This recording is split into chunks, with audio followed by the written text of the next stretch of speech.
Un'idea vecchia, peraltro maturata 2 anni fa quando ricevette quella condanna, e io immaginai allora che se avrà la pena accorciata qui al canile di Piazzola sul Brenta potrà venire a scontare, come posso dire, il resto della pena a termini di legge.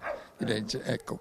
Così Giovanni Tonellotto, il responsabile del canile San Francesco di Presina di Piazzola sul Brenta, all'indomani della notizia della grazia che il presidente della Repubblica Mattarella ha concesso a Massimo Zen, la guardia giurata di Cittadella condannata a 9 anni e 6 mesi di reclusione per aver ucciso con un colpo di pistola un giostraio 36enne che stava scappando in auto con 2 complici dopo aver messo a segno alcuni colpi a sportelli bancomat. Tonellotto si dichiara totalmente disponibile ad accogliere Zen nella sua struttura se il tribunale lo concederà, perché si sente molto legato alla guardia giurata e alla moglie, e ci ha anticipato che proprio Francaberto sarà presente alla grande festa in canile che si terrà domenica 5 ottobre. Prenderà la parola e sarà una maniera di stare felici insieme in tanti. Ci sarà anche lei che prenderà la parola e sarà una maniera proprio di godere insieme di un momento di felicità. Berto dunque condividerà con tante persone la gioia di una notizia in cui ormai non sperava più, e Tonellotto ci spiega che il suo rifugio per animali è una delle poche strutture legittimate a raccogliere determinate figure.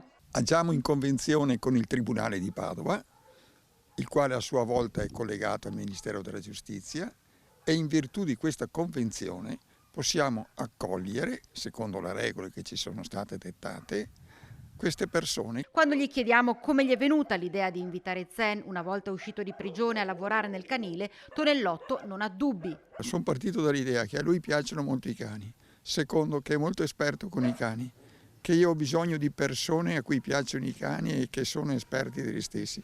Cosa vuole che ci manchi? Ho detto, se deve venire a fare poi da scontare una parte finale della pena, che venga qui, che almeno sarà, perché in questo momento abbiamo persone che stanno scontando la pena alternativa al carcere e sono perfette. Persone che ci aggiustano un sacco di cose che non vanno, fanno loro il lavoro, non vogliono una lira. A volte mi pare di toccare il cielo con un dito.